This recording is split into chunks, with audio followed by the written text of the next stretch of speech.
अस्सलामुअलैकुम वरहमतुल्लाहि वबरकातुहू। दोस्तों तुसा मेरा दे दे पियो पेज फेसबुक दा अमजद खानजादा ते दे दे पियो तुसा यूट्यूब दा चैनल अमजद खानजादा।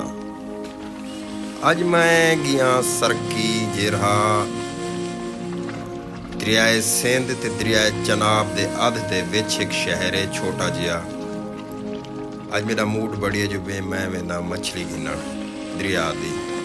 बैठा हम थोड़ा जा परेशान थे, बैठा हम इतों कर उठिया मैं निकता इतों कर खानगढ़ डोमा दे विचों अपने शहर दे विचों मैं गया सीधा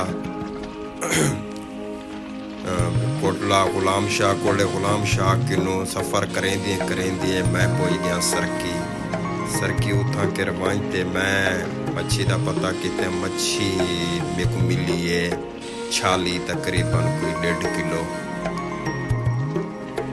किलो मेरे को छाली मच्छी मिली है। मैं घिरनी ज़्यादा है मैं को आँखें जो बे सिजी बड़े सुन लेकिन मच्छी नहीं मिली दरिया दी मिली है अगर तो 1.5 किलो मिली है। मैं कह चलो आवन दे कोई मसला क्या नहीं।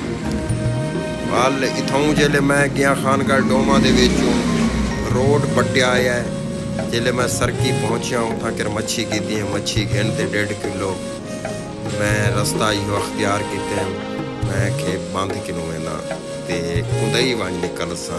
मैं वाल कुंदई चढ़ गया बंद दे उत्ते बंद तो थुकेर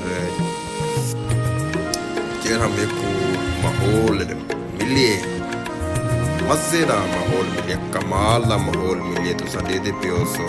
रस्ता इथों भी खराब है लेकिन जेरे नज़ारे मिले देहात दा क्या ही रंग होंदे ते इत्थां केर साफ सुथरी फिजा इं पता लगता हा मेरे को जो मैं खामोश जिए कमरे दे विच चुप किते बैठा था। बेहतरीन माहौल साफ सुथरा माहौल पालूशन किनू आलूदगी किनू साफ सुथरा माहौल। मैं सफ़र करेंदे बंद उत्ते मैं आ गया बस्ती जत आले ते जत आला क्रॉस करेंदे बस्ती डुनारी ते तो आपको पता है जो बे इडू सामने बाल भी मच्छियाँ पकड़े दे वदे हैं सामने तुसा दे पियो सो। तो आपको पता है जरा देहात दा माहौल होंदे देखण दे काबिल होंदे कि नहीं तुसा रात दा किथें केर देहात दे विच वन टिको उथा रात गुजारो जेरहा तो आपको उथा केर माहौल मिलसे ना जे नींदर लिया गोलियां खादी पियो पूरा सुकून माहौल साफ सुथरी फिजा साफ सुथरी खुराक खीर घाटा बट ताज़ा फ्रेश लस्सी ताज़ी फ्रेश घाटी बट जेले तुसा उथा रात गुजरे सो ते सवेरे उठसो अजाना दे टाइम को जेले कुक्कड़ दी उथा के अजान सुनसो ते मौलवी दी अल्लाह अकबर दी सदा सुन सो अल्लाह दी कसम तो को सुकून आवे से ये महसूस करे सो जो असां अज पैदा थियों क्योंकि बिल्कुल खामोशी होंदी उथा के प्यारी सी हवा दी सनसनाहट जहन दे विच दिमाग दे विच पक्षी चिरंद पिरंद दी आवाज़ सवेरे जिले पक्षी दा शोर शराबा सुनी दे बंदा अपने आप को इं महसूस करेंदे जिं कि जन्नत च आ गया। जिले अल्लाह अकबर दी वड्डे वेले वाली अजान तुहाडे कान च पहुंचे होए हो क्या ही मज़ा होंदे क्या ही लुत्फ होंदे उथा रात गुजारण दा क्योंकि कोई परेशानी क्या नहीं होती बंदे को शहर के हटते एक साफ सुथरे माहौल खुले डुले माहौल दे विच बंदा जिले आते सुनदे ते उथा कर कयाम करेंदे उथा दी खालिस खुराक खांदे वल मिल वञो उथा कर देसी मुर्गा होए क्या मज़ा आवेंदे।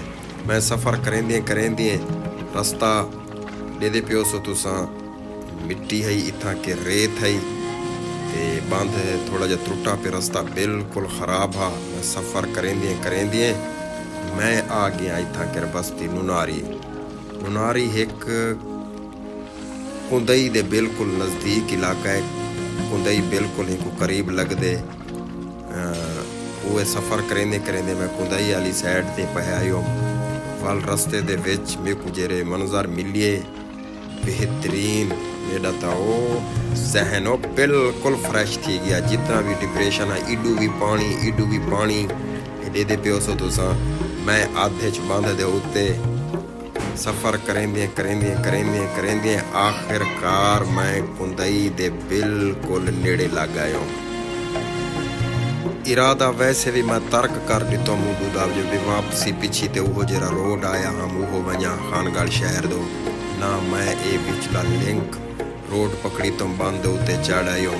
बंद ते चढ़ते अंधे सफ़र करेंदे मैं कुंदई दे बिल्कुल करीब आ गया। तो कुंदई जरा है तकरीबन कोई इडू सरकी किलो वीजे बंद ते तकरीबन कोई 5 to 6 किलोमीटर का सफ़र है। सरकी किनू रखते कुंदई अंधे पिछू शार्ट कटियो जरा बंद ते अगर आओ सो तो 5 to 6 किलोमीटर का रास्ता है। रास्ता खराब है लेकिन माहौल देखण दे नज़ारे देखण दे तो आपको मिल सन। इतना केर मच्छी मिलती है, सरकी दे विच भी मिलती है, कुंदई दे विच भी मिलती है फ्रैश दरिया दी। अगर खालिस मच्छी की नहीं खामनी है थोड़ा जा अपने मोटरसाइकिल को किक मारो, किक मारते सीधा सरकी वाले पासे या कुंदई वाले पासे। ये सामने तो कुंदई आ गए। कुंदई दी आबादी दे पियो। ये कुंदई दे बिल्कुल मैं करीब आ गया। मैं तो कर मछली की दी है मन ते मैं सालन बड़े सालन बड़ा ते खौसाओं को। अगर कहीं दोस्त खावना होवे तो आज मैं किने आ सकते। टाइम है तकरीबन असर दा 4:51 थी चुके हैं। सूरज बिल्कुल गरूब थीवण दे नज़दीक है ते मैं भी कुंदई को हाथ अन सटिया। मैं कुंदई दे बिल्कुल नज़दीक आ गया। तो टावर नज़रदा पिया उसे कुंदई वाला। मेरा कैमरा अगर दिखा सके तो एक कुंदई दी आबादी है। कुंदई दी आबादी नाल जेरे इलाके वो शुरू थी चुके हैं। बिल्कुल नज़दीक आ गया कुंदई दे। कुंदई भी तकरीबन खानगढ़ किनो 5-6 किलोमीटर का फासला है। ये प्यारे माहौल प्यारा नज़ारे में को देखण दे मिलिए।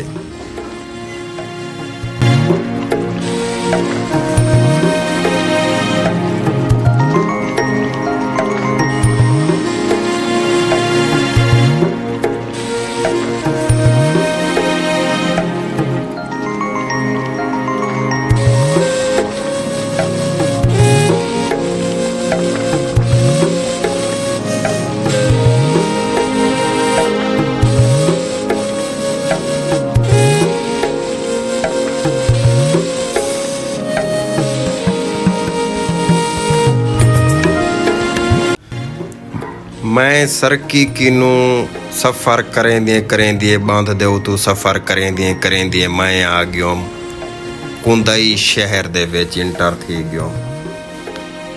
कुंदई शहर एक खानगढ़ किनू 4-5 किलोमीटर की दूरी ते एक कस्बा है, छोटा जा शहर है। इत्थां थाना भी है, थाना कुंदई।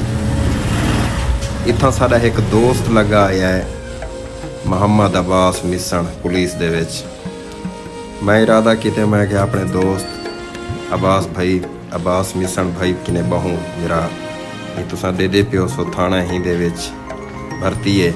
मैं के बहू इन्हें किने कोई गप शप लाऊं, चाय वगैरह पीऊँ। सर्दी लगी वधी ही मेरे को, लेकिन टाइम बहुत ज़्यादा थी ना पिया। लिहाजा मैं वापसी का मनसूबा बनाबे मैं घर वेना अपने खानगढ़ डोमा। लिहाजा कम हाँ मेरे को जल्दी दे विच मैं आया पे। ये कुंदई दा शहर है, छोटा जा शहर है, बहुत खूबसूरत शहर है।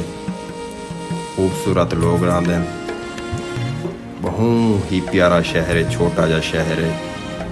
चिधारू दे इर्द गिर्द दरियाए इडू चनाब है, नाल ही दरियाए सिंध दे पत्तन भी है। इतें केर पत्तनी थाऊं लगते कुंदई वाले इलाके चू लगते। ਸਰਕੀ ਵਾਲੇ ਇਲਾਕੇ ਤੋਂ ਲੱਗਦੇ ਪੱਤਣ ਤੇ ਵੱਲ ਆਏ ਰਸਤੇ ਦੇ ਵਿੱਚ ਸ਼ਾਮ ਦਾ ਟਾਈਮ ਆ ਖੂਬਸੂਰਤ ਲੋਕ ਪਿਆਰੇ ਭਾਈ ਮੈਚ ਲੱਗਾ ਪਿਆ ਵਾਲੀਬਾਲ ਦਾ ਵਾਲੀਬਾਲ ਖੇਡਦੇ ਪਏ ਹਨ ਖੜ ਗਏ ਨੇ ਮੇਰੇ ਕੋਲ ਦੇਖਣ ਜੋ ਵੀ ਜਵਾਨ ਵੀਡੀਓ ਬਣਾਉਂਦਾ ਰਹਿੰਦੇ ਸ਼ਾਮ ਦਾ ਟਾਈਮ ਆ ਜਿਹਦੇ ਪਿਓ ਸੁਣੀ ਲੈ ਚੁੱਕੇ ਮੈਂ ਆਪਣੇ ਘਰ ਵਾਲੇ ਪਾਸੇ ਰਵਾਂ ਦਵਾਂ ਮੇਰੇ ਚੈਨਲ ਅਮਜਦ ਖਾਨਜ਼ਾਦਾ फेसबुक का पेज अमजद खानज़ादा के यूट्यूब चैनल अमजद खानज़ादा को सब्सक्राइब करे सो ते बेल आइकन को भी दबा छुड़े सो जब आया कि नेक्स्ट आने वाली वीडियो तुहाडे तक पहुँचदियां रहें। अल्लाह हाफिज़।